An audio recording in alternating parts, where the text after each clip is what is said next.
Sadhana is the practice of spiritual growth.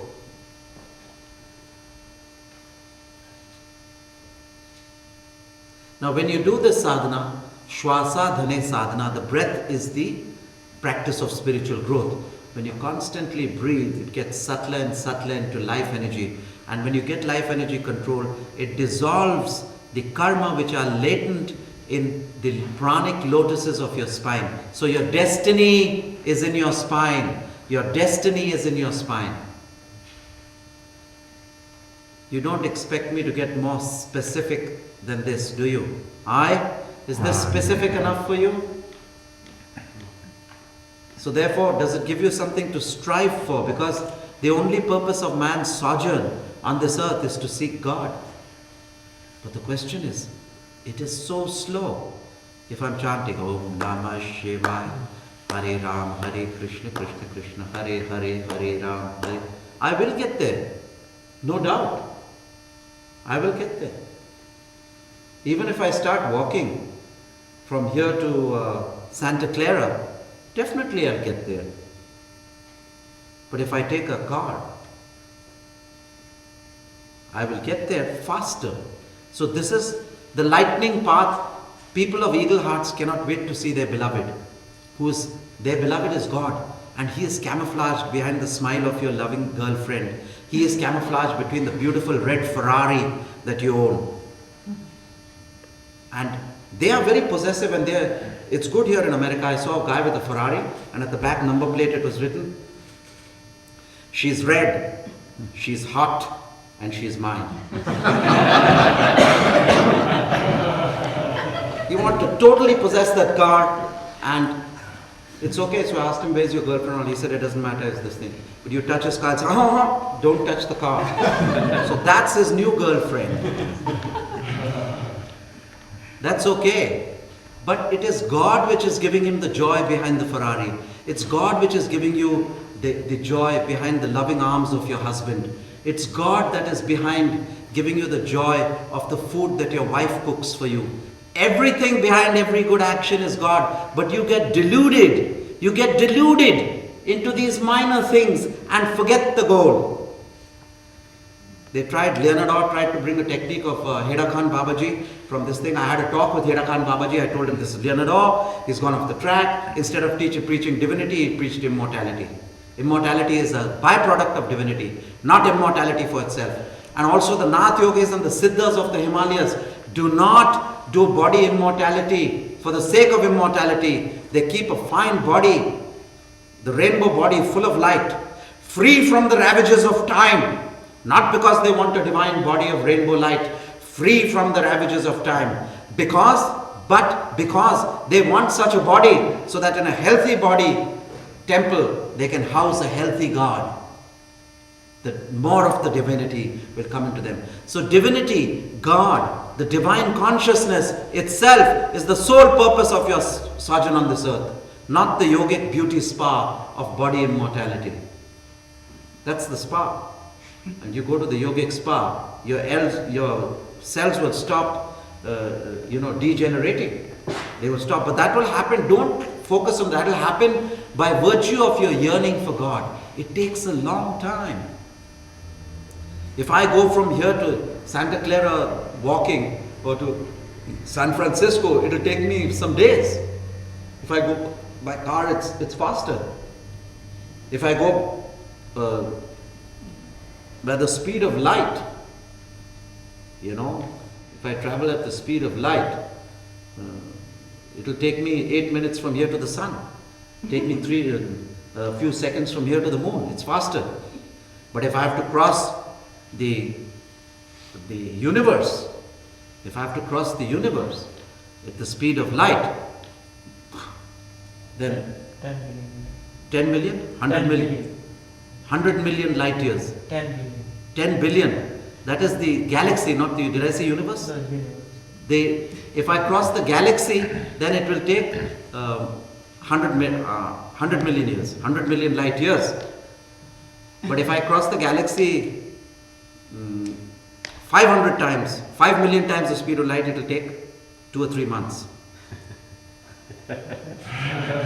If I travel at 70 billion times the speed of light, it will take me 2.5 to 3 months to cross the whole universe. So this is the expanse. But what happens in meditation? Light, space and time becomes gravitational. It becomes the gurutva, the gravity of the inner knowing of God. And God has no time. His center is everywhere. His circumference is nowhere. He is boundless. That is the person about whom we are talking, about whom we are searching. Of course, I cannot tell you the essence of it. I can only tell you the pointers. I can tell you about you, how you can get to the being about whom naught may be said. So I'm talking about everything but that being about whom naught may be said. But still it's just so encouraging. It points the direction. It gives you the way. It shows you the light. What does the Guru do? He's the lighthouse. He's the navigator. He shows you the light. Takes you avoiding the pitfalls which he has been through, which you don't have to go through. Therefore, it's necessary for a master to guide the disciple along the path. Aye? Aye.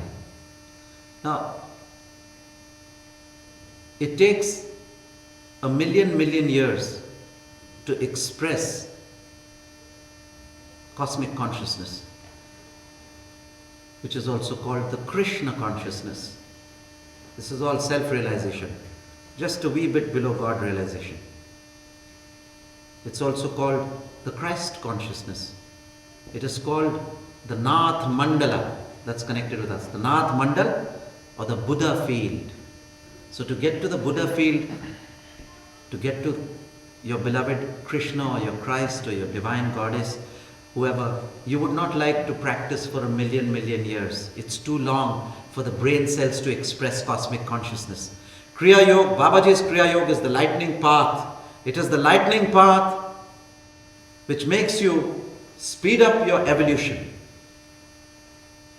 And I'm giving you an approximation. If you do 144 of the Kriya, you will reach in a certain time. If you do it faster, if you do 10 to 16 hours, 18 hours a day, you'll get self-realized or God-realized in 3 years.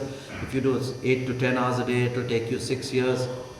If you do about 6 to 8 hours a day, it'll take you about 12 years. And if you do 2 hours to 3 hours a day, it'll take you 24 years. So 2 to 3 hours or 2 hours is enough. That is the group which I'm dealing with here, about 1 to 2 hours a day, which they can comfortably do without upsetting their day-to-day program, their chores, which they call their work is called here. When they go and do some work, they say here, I've got to run my errands. So they're going to run their errands. So they've got a lot of time to run the errands. But then who's going to run the errand of God? We have God's errands to run also. And where do we run God's errands? We run them in the spinal cord, up and down and up and down, till the messenger of the errand itself and God become one. This is the purpose of running all errands, to become one with the errand and the object. So, this is what Kriya Yoga is all about. It is called the lightning path also. It speeds up the evolution of consciousness. I am not here to teach you any religion or cult. I am not here to convert you to Islam or the Muslim religion. Neither am I here to make you a Jehovah's Witness or a Hare Krishna or a Shaivite or a Siddha Yogi. I am here to tell you about you. I am here to tell you about you. And therefore I tell you that the community that we form, we must all realize that humanity is one's only religion. Breath, one's only prayer, which we will be doing in Kriya Yoga. And consciousness, one's only God. Those who don't want to breathe need not pray with us. Those who don't accept themselves as human beings need not join our community, humanity. So it's community, humanity is very small at the moment in this frame of definition. But in truth, in fact, it is the whole of the human race. We have a following, we have a group of like-minded people of fact-minded people, of 6,200,000,000 people. That's our database, warehousing database. 6,200,000,000, that's the population of the people on earth. And therefore, anything less than this would create a cult. Christianity, Buddhism, Hinduism, Islam are all cults. But humanity is not a cult.